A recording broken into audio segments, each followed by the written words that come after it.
জেলার ভিতরে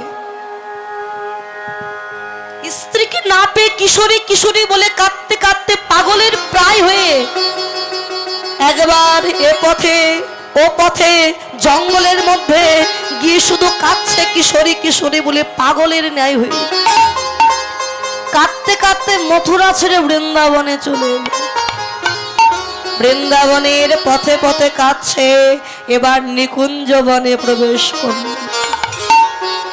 নিকুঞ্জ বনে প্রবেশ করে উচ্চ ঈশ্বরে ডাক দিয়েছে, কিশোরী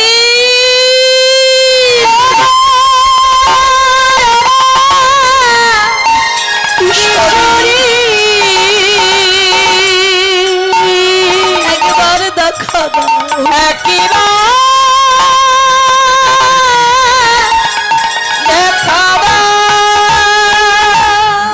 যেই না কিশোরী বলে ডাক দিয়েছেন, রায়ধনী অষ্ট সখীগণকে নিয়ে বসেছিলেন।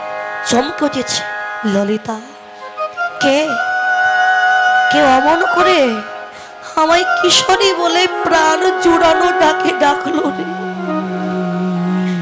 এমন মধুর স্বরে ডাকলো যে আমি আর স্থির থাকতে পারলাম।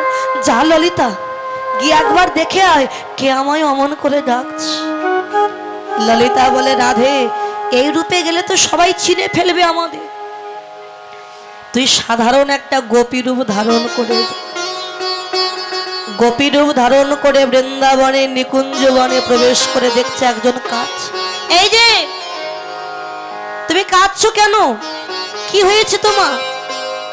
ওগো তোমরা বলতে পারো আমার কিশোরী কোথায়? কিশোরী মানে তুমি কাকে খুঁজছো? আমার স্ত্রী, আমার কিশোরী। জানো সবাই বলছে আমার কিশোরী নাকি আমায় ছেড়ে চলে গেছে, কিন্তু আমি জানি আমার কিশোরী আছে। ও তুমি তোমার স্ত্রী কিশোরীকে ডাকছো তাহলে? ললিতা বিশাখা এসে বলে, রাধে তুই যেটা ভাবছিস সেটা সম্পূর্ণ ভুল, তোর নাম ধরে ডাকছে না, তোকে ডাকছে না। ওই জগন্নাথ তার স্ত্রীর নাম হলো কিশোরী, তার স্ত্রী মারা গেছে বলে তাই কিশোরী কিশোরী বলে উচ্চ স্বরে ডাক দিয়েছে।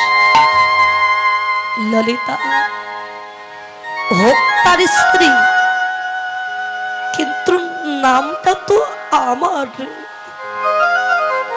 এমন করে ডাকছে যে আমি আর থাকতে পারছি না, আমার মন প্রাণ যেন কেড়ে নিয়েছে ওর মধুর ডাকে। এই রাধে তুই কি যাবি নাকি? তুই কি জানিস না যে আমার নামও ধরে ডাকে আমি কি আর থাকতে পারি? আমি জানি ওই স্ত্রীকে ডাকছে, কিন্তু ওই এমন করে ডাকছে যে আমাকে যেতেই হবে একবার তাকে দেখতে, যে এত সুন্দর স্বরে যে আমার নাম ধরে ডাকলো তাকে একবার আমি দেখতে যাব। হরে বৃন্দাবনে যখন নিকুঞ্জ কাননে যাচ্ছে গোপী রূপ ধারণ করে আমার রায়ধনী গেছে। জগন্নাথ কে? আমি কিশোরী। কিশোরী তুমি আমার কিশোরী ভাবছে তার স্ত্রী। কিশোরী ভেবে যেই না হাতের উপরে হাত দিয়েছে চমকে উঠেছে, কে কে তুমি? তখনই জগন্নাথের চৈতন্য ফিরলো, তুমি তো আমার কিশোরী নও, আমার কিশোরী তো মারা গেছে। তবে কে তুমি? আর তোমাকে স্পর্শ করবার সাথে সাথে আমার সর্বাঙ্গটা যেন কেঁপে উঠলো। কে তুমি? আরে সত্যি করে বলো। জগন্নাথ রে, আমি হইলাম এই বৃন্দাবনের কিশোরী। আমি এই বৃন্দাবনের কিশোরী। কিশোরী আমি তো শুনেছি রাধারানীর আরেক নাম নাকি কিশোরী।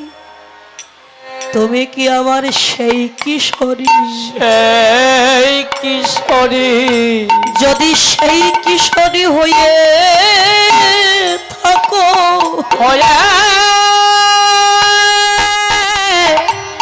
থাকো কেন এই রূপে তুমি দাঁড়ায় আছো? রাধে বিনোদিনী, রাধে বিনোদিনী,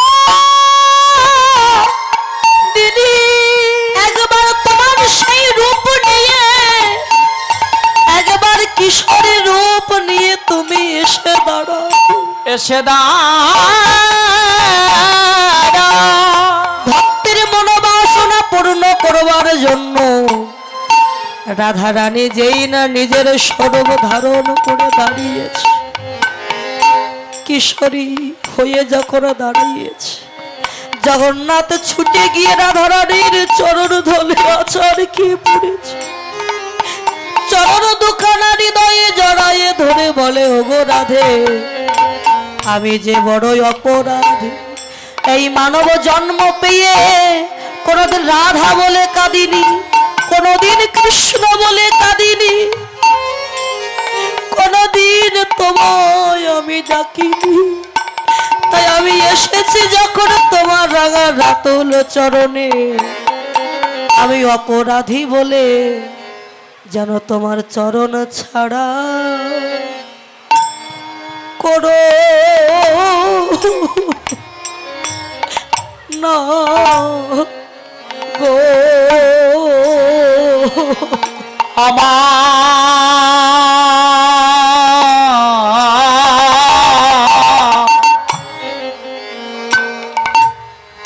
আমায় চর ছাড়া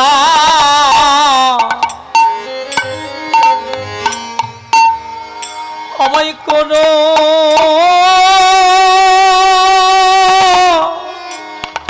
করো না গো। রাধে তোমার ওই চরণে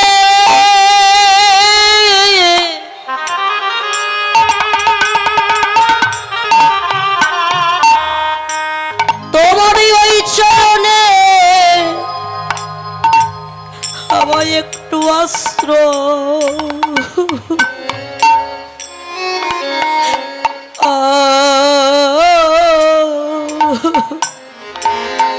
আশ্রয় দিও রাধে, আমায় চরণ ছাড়া করো না।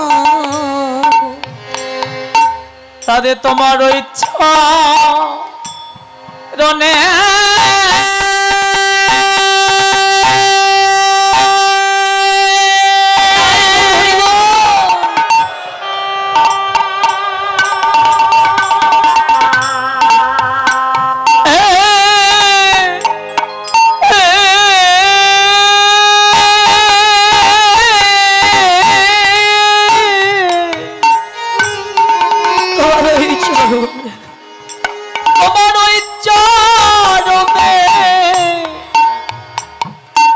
আমায় একটু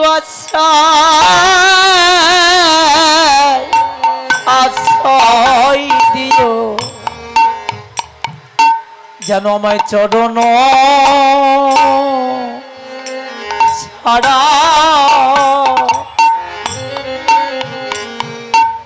আমায় করো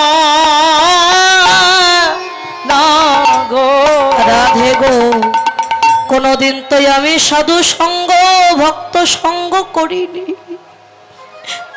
যেদিন আমার প্রাণ পাখি উড়ে যাবে, যেদিন ওই ভব নদীর ঘাটে গিয়ে দাঁড়াইব,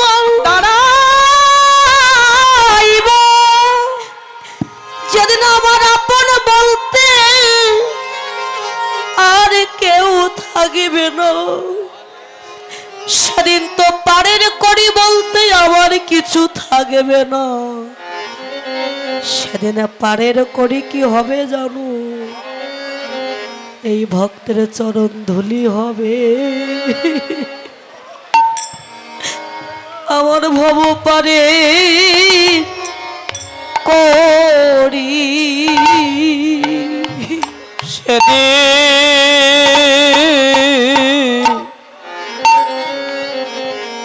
এ ভক্তের চরণ ধুলি হবে। আমার ভব পারে করে সেদিন ভক্তের চরণ ধুলি হবে।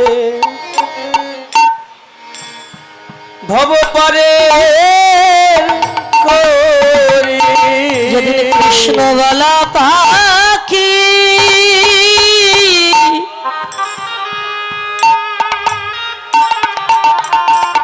আমার বিদায় নিবে রাধে গো। সেদিন ভক্তের চরণ ধুলি হবে ভব পারে করে। সেদিন আমায় হাত ধরে পার করে দিও, সেদিন হাত ধরে পা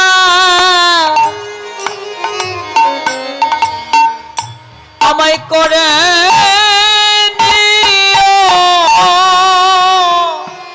আমি কাঙাল বলো